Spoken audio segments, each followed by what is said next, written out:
ನಮಸ್ತೆ, ನಾನು ಮದನ್ ಮಡಿಕೇರಿ. ಇವತ್ತು ನನ್ನ ಜೊತೆಗೆ ಇದ್ದಾರೆ ರಾಜ್ಯದ ಬಹಳಷ್ಟು ಹಿರಿಯ ವೀಕ್ಷಕರ ವಿವರಣೆಗಾರರಾದ ವಿನಯ್ ಉದಯ ಅವರು ಹಾಗೆ ಪ್ರಶಾಂತ್ ಅಂಬಲಪಾಡಿ ನನ್ನ ಜೊತೆಗೆ ಇದ್ದಾರೆ. ಈ ಒಂದು ದಾವಣಗೆರೆಯಲ್ಲಿ ಇವರಿಬ್ಬರ ಈ ಒಂದು ಕಮೆಂಟ್ರಿಯಲ್ಲಿ ಸಾಕಷ್ಟು ಅನುಭವ ಇದೆ. ಸಾಕಷ್ಟು ವರ್ಷಗಳಿಂದ ಈ ಒಂದು ಟೂರ್ನಮೆಂಟನ್ನು ನೋಡ್ತಾ ಬರ್ತಾ ಇದ್ದಾರೆ. ಅವ್ರನ್ನ ಈಗ ನಾವು ಮಾತಾಡ್ಸ್ತಾ ಹೋಗೋಣ.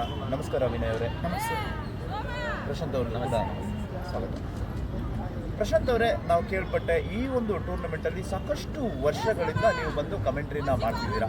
ಎಷ್ಟು ವರ್ಷಗಳಾಯಿತು ಸರ್? ನಾನು 2007ನೇ ಇಸ್ವಿಗೆ ದಾವಣಗೆರೆ ಪಂದ್ಯಾಟ ಆರಂಭ ಆಗಿದೆ. ಈ ಗ್ರೌಂಡಲ್ಲ, ಹೈಸ್ಕೂಲ್ ಫೀಲ್ಡಲ್ಲಿ ಮೊದಲು ದಾವಣಗೆರೆ ಪಂದ್ಯಾಟ ಆರಂಭ ಕಂಡಿತ್ತು. 2007ರಿಂದ ಸುಮಾರು ನಾನು ಇಲ್ಲಿವರೆಗೆ ಒಂದು ಮೇಲ್ನೋಟದ ಪರಿಸ್ಥಿತಿ 14-15 ವರ್ಷದಿಂದ ಈ ದಾವಣಗೆರೆ ಪಂದ್ಯಾಟಕ್ಕೆ ಬರ್ತಾ 14-15 ವರ್ಷ, ಹತ್ತತ್ರ 18 ವರ್ಷದಲ್ಲಿ ನೀವು ಆಲ್ಮೋಸ್ಟ್ 14-15 ವರ್ಷನ ಈ ಒಂದು ಟೂರ್ನಮೆಂಟ್ ಕರೆದಿದ್ದೀರಾ. ವಿನಯ್ ಅವರೇ, ನಿಮ್ಮ ಮತ್ತು ಈ ದಾವಣಗೆರೆಯ ನಂಟು ಎಷ್ಟು ವರ್ಷದಿಂದ ಮುಂದುವರಿದಿದೆ? ದಾವಣಗೆರೆಗೂ ವಿನಯ್ ಉದಯ ಅವರಿಗೂ ತೀರಾ ನಿಕಟ ಸಂಬಂಧ. ಯಾಕಂತ ಹೇಳಿದರೆ ಪ್ರಶಾಂತ್ ಅವರು ಬಂದ ನಂತರ 2 ವರ್ಷಗಳ ತರುವಾಯ ನಾನು ಬಂದಿರೋದು. ಸಾಧಾರಣ ಒಂದು 13-14 ವರ್ಷದ ಈ ಸಂಬಂಧ ಇದೆ.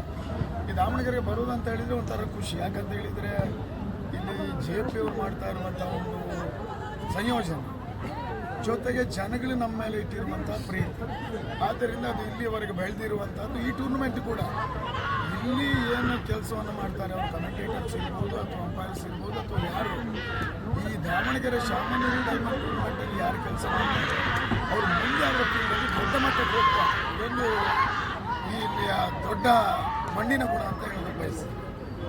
ಹೌದು, ಖಂಡಿತ. ಹಾಗೆ ಪ್ರಶಾಂತ್ ಅವರೇ, ಈ ಒಂದು ಟೂರ್ನಮೆಂಟನ್ನು ನೀವು 15 ವರ್ಷದ ಹಿಂದೆ ನೋಡಿದಾಗ ಇವಾಗ ಒಂದು 18ನೇ ವರ್ಷದ ಋತು ಯಾವ ರೀತಿ ಬದಲಾವಣೆಗಳನ್ನ ಕಂಡಿದೆ, ಯಾವ ರೀತಿ ಒಂದು ವ್ಯತ್ಯಾಸಗಳನ್ನ ನೀವು ವಿವರಿಸ್ಬೋದು ನಿಮ್ಮದೇ ವ್ಯಾಖ್ಯಾನದಲ್ಲಿ? ಸರ್, ಖಂಡಿತ ಒಳ್ಳೆಯ ಮಾತು. ಯಾಕಂತೇಳಿದರೆ ಸುಮಾರು 15 ವರ್ಷಗಳ ಹಿಂಭಾಗಕ್ಕೆ ನಾವು ಟೆನ್ನಿಸ್ ಬಾಲ್ ಕಂಡಾಗ ಆ ಒಂದು ಸಂದರ್ಭದಲ್ಲಿ ಇಷ್ಟು ದೊಡ್ಡ ಮಟ್ಟದಲ್ಲಿ ನಡೀತಾ ಇರಲಿಲ್ಲ. ಆದರೂ ಕೂಡ ದಾವಣಗೆರೆಯ ಒಂದು ಪಂದ್ಯಾಟ ಅಂದರೆ ಅದರದ್ದೇ ಆಗಿರ್ತಕ್ಕಂಥ ಒಂದು ಉತ್ತಮ ರೀತಿಯ ವೇದಿಕೆ ಇತ್ತು, ಆ ರೀತಿ ನಡೀತಾ ಇತ್ತು. ಆದರೆ ಈಗ ಕಾಲ ಬದಲಾಗಿದೆ. ಮೊದಲಿಗಿಂತ ತಂಡಗಳು ಹೋಲಿಸಿದಾಗ ಮೊದಲು ಕೂಡ ಭಾಳಷ್ಟು ತಂಡಗಳು ದಾವಣಗೆರೆ ಪಂದ್ಯಾಟ ಆರಂಭಿಸಿದ ಸಂದರ್ಭದಲ್ಲಿ ಭಾಳಷ್ಟು ತಂಡಗಳು, ಬೆಂಗಳೂರಿನ ತಂಡ ಇರ್ಬೋದು, ಉಡುಪಿ ಕುಂದಾಪುರದ ತಂಡಗಳಿರ್ಬೋದು, ರಾಜ್ಯದಿಂದ ಭಾಳಷ್ಟು ತಂಡಗಳು ಭಾಗವಹಿಸ್ತಾ ಇತ್ತು. ಯಾಕಂದರೆ ದಾವಣಗೆರೆ ಪಂದ್ಯಾಕೂಟಕ್ಕೆ ಅದರದ್ದೇ ಆಗಿರ್ತಕ್ಕಂಥ ಮಹತ್ವ ಇದ್ದೇ ಇತ್ತು. ಆದರೆ ಇವತ್ತಿನ ದಿನ ದಾವಣಗೆರೆ ಪಂದ್ಯಾಟದ ಹೆಚ್ಚು ವೈಶಿಷ್ಟ್ಯತೆಯನ್ನು ಪಡ್ಕೊಳ್ತಾ ಇದೆ. ತಂಡಗಳು ಹೆಚ್ಚಾಗಿ ಭಾಗವಹಿಸ್ತಾ ಇದೆ. ಯಾಕಂತ ಹೇಳಿದ್ರೆ ವಿನಯ್ ಅವರು ಹೇಳಿದ ಹಾಗೆ ದಾವಣಗೆರೆಯಲ್ಲಿ ಕೊಡ್ತಾ ಇರ್ತಕ್ಕಂಥ ಒಂದು ಪ್ರೀತಿ ವಿಶ್ವಾಸ ಇರ್ಬೋದು, ಅವ್ರು ನಡೆಸಬಲ್ಲಂಥ ಅಚ್ಚುಕಟ್ಟಾದ ವ್ಯವಸ್ಥೆ ಇರ್ಬೋದು, ಒಂದು ಯಾವುದೇ ರೀತಿಯ ಪಂದ್ಯಾಕೂಟ ಇರ್ಬೋದು, ವ್ಯವಸ್ಥಿತವಾಗಿ ಈ ಪಂದ್ಯಾಕೂಟ ನೋಡಿ 18ನೇ ವರ್ಷದ ಪಂದ್ಯಾಕೂಟ ನೋಡಿ 2 ಕ್ರೀಡಾಂಗಣದಲ್ಲಿ ಅತ್ಯುತ್ತಮ ರೀತಿಯಲ್ಲಿ ಭಾಳಷ್ಟು 56 ತಂಡ ಇದ್ದರೂ ಕೂಡ ಯಾವುದೇ ಪಂದ್ಯಾಟಕ್ಕೆ ಸಮಸ್ಯೆ ಬರದೆ, ಈ ಟೂರ್ನಮೆಂಟಿಗೆ ಸಮಸ್ಯೆ ಆಗದೆ, ಕಮೆಂಟೇಟರ್ಸ್ ಇರ್ಬೋದು, ಅಂಪೈರ್ಸ್ ಇರ್ಬೋದು, ಲೈವ್ನವ್ರಿಗೆ ಯಾರಿಗೂ ತೊಂದರೆ ಆಗದೆ ಅಚ್ಚುಕಟ್ಟಾಗಿ ರೀತಿಯಲ್ಲಿ ನಿರ್ವಹಿಸಿದ್ದಾರೆ. ಆ ನೆಲೆಯಲ್ಲಿ ದಾವಣಗೆರೆ ಪಂದ್ಯಾಕೂಟ ವರ್ಷದಿಂದ ವರ್ಷಕ್ಕೆ ಅತ್ಯುತ್ತಮ ರೀತಿಯಲ್ಲಿ ನಡೀತಾ ಇದೆ. ಜೊತೆಗೆ ತಂಡಗಳು ಕೂಡ ತಂಡೋಪತಂಡವಾಗಿ ಭಾಗವಹಿಸ್ತಾ ಇದ್ದಾರೆ ನನ್ನ ಒಂದು ಅನಿಸಿಕೆ. ಹೌದು ವಿನಯ್ ಅವರೇ, ನೀವೊಂದು ಟೂರ್ನಮೆಂಟನ್ನು ನೋಡ್ತಾ ಬರ್ತಾ ಇದ್ದೀರಾ. ಇತ್ತೀಚಿನ ದಿನಗಳಲ್ಲಿ ಒಂದು ಸಮಯನ ಕಾಪಾಡ್ಕೊಳ್ಳೋದು ಭಾಳಷ್ಟು ಚಾಲೆಂಜಿಂಗ್. ಆದರೆ ಈ ಬರ್ತಾ ದಾವಣಗೆರೆಯಲ್ಲಿ ಅದನ್ನು ನಮಗೆ ನೀವು ಈ ವರ್ಷ ನೀವು ನೋಡ್ಬೋದು, ಸಮಯ 12 ಗಂಟೆ ಮೇಲೆ ಮ್ಯಾಚ್ಗಳೇ ನಡೆದಿಲ್ಲ. ಒಂದು ಟೈಮ್ನ ಸೆನ್ಸ್ ಇರ್ಬೋದು, ಆ ಒಂದು ಟೂರ್ನಮೆಂಟನ್ನು ಭಾಳಷ್ಟು ಉತ್ತಮವಾಗಿ ನಡೆಸ್ಕೊಂಡು ಹೋಗ್ತಾ ಇದ್ದಾರೆ. ಅದಕ್ಕೆ ತಂಡಗಳು ಸಹಕರಿಸಿರ್ಬೋದಾ ಅಥವಾ JP ಅವರ ಒಂದು ನೇತೃತ್ವನೇ ಆ ರೀತಿ ಇದೆಯಾ? ನೋಡಿ, ಮೊದಲಾಗಿ JP ಅವ್ರ ನೇತೃತ್ವ. ನೀವು ಹೇಳಿದ್ರಿ ಹಿಂದೆ ನಾವೆಲ್ಲ ಬರುವಾಗ ಸ್ಟಾರ್ಟಿಂಗ್ ಎಲ್ಲ 5:30-6 ಗಂಟೆ ಕೋಳಿ ಕೂಗಿದ್ದು ಇದೆ, 6-4 ಗಂಟೆಗೆ ಬ್ರಷ್ ಮಾಡ್ಕೊಂಡು ಮನೆಗೆ ಹೋಗೋದು ಕೂಡ ಇದೆ. ಯಾಕಂತ ಹೇಳಿದರೆ ನೀವು ಒಂದು ನಿಷ್ಠುರ ನಿರ್ಧಾರವನ್ನು ತೆಗೆದುಕೊಳ್ತೀರಿ ಅಂತ ಹೇಳಿದರೆ ಅದಕ್ಕೂ ಮೊದಲಾಗಿ ಅಲ್ಲಿ ಕ್ಯಾಪ್ಟನ್ಸಿ ಅನ್ನುವಂಥದ್ದು, ಯಾರು ಸಂಘಟಕ ಇದ್ದಾನೆ ಅವನು ಅಷ್ಟು ಪ್ರಬಲನಾಗಿರಬೇಕು ಮತ್ತು ಆ ಕ್ರೀಡೆ ಕೊಡುವಂಥ ಗೌರವವನ್ನು ಕೊಡಬೇಕು. ಒಂದು ಬಾರಿ ಅದು ಕೆಲಸ ಆಯಿತು ಅಂತ ಹೇಳಿದರೆ ಮತ್ತೆ ಅದು ಕಂಟಿನ್ಯೂ ಆಗುತ್ತೆ. ಆದ್ದರಿಂದಲೇ ಇವಾಗ ನೋಡಿ, ಯಾವಾಗ 6-4 ಗಂಟೆ 5 ಗಂಟೆ ಆಗ್ತಾ ಇದ್ದಿರುವಂಥ ಟೂರ್ನಮೆಂಟ್ಗಳೆಲ್ಲ ಇವಾಗ 12 ಗಂಟೆ ಒಳಗೆ JP ಅವರು ಮುಗಿಸ್ತಾರೆ. ಎಲ್ರಿಗೂ ಒಂದು ಸಂತೋಷ. ಪ್ರಶಾಂತ್ ಅವರೇ, ನೀವು ಹೇಳಿದ್ರೆ ಹೈಸ್ಕೂಲ್ ಫೀಲ್ಡ್ಗೂ ಹಾಗೂ ಡಿಸ್ಟಿಕ್ ಮೈದಾನಕ್ಕೆ ಇರುವಂಥ ಬದಲಾವಣೆಗಳೇನು? ಅಲ್ಲಿ ಒಂದು ಪ್ರೇಕ್ಷಕರು ಹಾಗೆ ಈ ಒಂದು ಮೈದಾನದಲ್ಲಿರುವಂಥ ಪ್ರೇಕ್ಷಕರ ಏನು ಗಣನೆಯಾಗಿ ಏರಿಕೆಯನ್ನು ಕಂಡಿದೆ ಅಥವಾ ನಿಮ್ಮ ಅನಿಸಿಕೆ? ನನ್ನ ಗ್ರಹಿಕೆಯ ಪ್ರಕಾರ ಹೈಸ್ಕೂಲ್ ಫೀಲ್ಡು ಇದಕ್ಕಿಂತ ದೊಡ್ಡ ಕ್ರೀಡಾಂಗಣ. ಸುಮಾರು ಅದೇ ಒಂದೇ ಕ್ರೀಡಾಂಗಣದಲ್ಲಿ ಇದೇ ರೀತಿಯ 3-4 ಕ್ರೀಡಾಂಗಣದಲ್ಲಿ ವ್ಯವಸ್ಥೆ ಮಾಡಿಕೊಂಡು ಪಂದ್ಯಾಟ ಆಯೋಜನೆ ಮಾಡುವಂಥ ಸಾಧ್ಯತೆ ಇತ್ತು.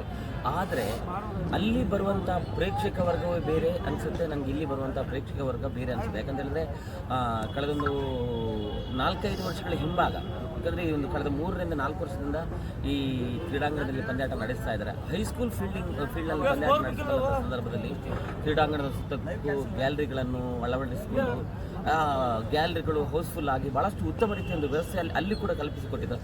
ಆದರೆ ಇಲ್ಲಿ ಪ್ರಯೋಜನ ಅಂತ ಹೇಳಿದರೆ ಆ ಗ್ಯಾಲರಿ ವ್ಯವಸ್ಥೆಯನ್ನು ಈ ಕ್ರೀಡಾಂಗಣದಲ್ಲೇ ಮಾಡುವಂಥ ಅವಶ್ಯಕತೆ ಇಲ್ಲ. ಯಾಕಂದರೆ ಇದು ದಾವಣಗೆರೆಯ ಜಿಲ್ಲಾ ಕ್ರೀಡಾಂಗಣದ ಗ್ಯಾಲರಿ ವ್ಯವಸ್ಥೆ ಮೊದಲಾಗಿದೆ. ಈ ಕ್ರೀಡಾಂಗಣ ಕೂಡ ಅಚ್ಚುಕಟ್ಟಾಗಿದೆ ಮತ್ತು 2 ಕ್ರೀಡಾಂಗಣದಲ್ಲಿ ಏಕಕಾಲದಲ್ಲಿ ಪಂದ್ಯಾಟ ನಡೆಸ್ತಾ ಇರೋದ್ರಿಂದ ಈ ಕ್ರೀಡಾಂಗಣದ ಒಳಗೆ ಭಾಗದಲ್ಲಿ ಕೂಡ ಪ್ರೇಕ್ಷಕ ವರ್ಗದವರಿಗೆ ಭಾಳಷ್ಟು ವ್ಯವಸ್ಥಿತವಾಗಿ ಕಿತ್ಕೊಂಡು ಪಂದ್ಯಾಟವನ್ನು ವೀಕ್ಷಿಸುವ ಅವಕಾಶ ಕೂಡ ಈ ಕ್ರೀಡಾಂಗಣದಲ್ಲಿ ಕೂಡ ಇದೆ. ವಿನಯ್ ಅವರೇ, ಮೊದಲಿಗೆ ಲೈಟ್ ಟೆನ್ನಿಸ್ ಬಾಲ್ ಅಂದರೆ ವಿನ್ಸನ್ ಅಫಿಷಿಯಲ್ ಪಂದ್ಯಾಟ ಮ್ಯಾಚ್ನ ಬಾಲನ್ನೇ ಉಪಯೋಗಿಸಲಾಗ್ತಾ ಇತ್ತು ಈ ದಾವಣಗೆರೆಯಲ್ಲಿ. ಇತ್ತೀಚೆಗೆ ಒಂದು 3-4 ವರ್ಷದಿಂದ ನಂಬರ್ ಬಾಲ್ಗಳನ್ನ ಉಪಯೋಗಿಸ್ತಿದ್ದಾರೆ. ಈ 2 ಚೆಂಡುಗಳಿಗೆ ಹೋಲಿಸಿದ್ರೆ ನಿಮ್ಮ ಅನಿಸಿಕೆ ಏನು ಅನಿಸುತ್ತೆ? ನನ್ನ ಲೆಕ್ಕಾಚಾರ ಪ್ರಕಾರ ಪರಿವರ್ತನೆ ಜಗದಲ್ಲಿ ಜನಗಳು ಯಾವತ್ತೂ ಚೇಂಜ್ ನಂಬರ್ ಬಾಲ್ಗಳು ಬರೋದಕ್ಕಿಂತ ಅಫಿಷಿಯಲ್ ಬಾಲ್ಗಳನ್ನು ಬಳಸ್ತಾ ಇದ್ರು. ಆದರೆ ಆಗಿನ ಕಾಲಘಟ್ಟಕ್ಕೆ ಹೋಲಿಸಿದರೆ ಈಗ ಸ್ವಲ್ಪ ಇಬ್ಬನಿ ಸಮಸ್ಯೆ ಜಾಸ್ತಿ, ಮತ್ತು ಆ ಕಾಲಘಟ್ಟದಲ್ಲಿ ಅಂತಿಮ ಚೆಂಡಿನವರೆಗೆಲ್ಲ ಮ್ಯಾಚ್ಗಳು ಬರ್ತಾ ಇತ್ತು. ಆದರೆ ಇವಾಗ ಜನಗಳು ಈಗಿನ ಕ್ರೇಜ್ ಏನಿದೆ ಅದಕ್ಕೆ ಹೊಂದಿಕೊಂಡು ಹೋಗಬೇಕು ಅನ್ನುವಂಥ ರೀತಿಯಲ್ಲಿ ನಂಬರ್ ಬಾಲ್ಗಳನ್ನು ಬಳಸ್ತಾ ಇದ್ದಾರೆ. ಆದರೆ ಕ್ರಿಕೆಟಿನ ಕ್ರೇಜ್ ಕಡಿಮೆ ಏನಾಗಿಲ್ಲ, ಬಾಲ್ಗಳು ಬದಲಾಗಿದೆ ಬಿಟ್ಟರೆ ಆಗ ಇದ್ದಂಥ ಕ್ರಿಕೆಟ್ ಕ್ರೇಜ್ ಏನಿತ್ತು ಅದೇ ರೀತಿ ಇದೆ. ಕೇವಲ ಬದಲಾವಣೆ ಅನ್ನುವಂಥ ರೂಪದಲ್ಲಿ ಈಗಿನ ಜನ್ರೇಷನ್ಗೆ ಒಗ್ಗಿಕೊಡ್ಬೇಕು ಅನ್ನೋದಕ್ಕಾಗಿ ಮಾತ್ರ ಈ ನಂಬರ್ ಬಾಲ್ಗಳನ್ನು ಬಳಸ್ತಾರೆ. ಹಾಗೆ ಹೌದು, ಖಂಡಿತವಾಗಿ ಜಗದ, ಯಾಕಂದರೆ ರನ್ಸ್ ಫ್ಲೋ ಆಗ್ತಿದೆ. ಅವಾಗ 6ಗಳೇ ಭಾಳ ನನಗೆ ಹೈಸ್ಕೂಲ್ ಫೀಲ್ಡಲ್ಲಿ ನೆನಪಿದೆ. ರಿಯಲ್ ಫೈಟರ್ಸ್ ಗೆದ್ದಾಗ ಆಲಿ ಅವರು ಒಂದೇ ಒಂದು 6 ಒಂದು ಟೂರ್ನಮೆಂಟಲ್ಲಿ 3-4 6 ಬಂದರೆ ಅದೇ ಹೆಚ್ಚಾಗ್ತಾ ಇತ್ತು. ರಿಯಲ್ ಫೈಟರ್ಸ್ ಗೆದ್ದಾಗ ನಾನು ಅಲ್ಲಿ ನೋಟಿಸ್ ಮಾಡಿದ್ದೆ.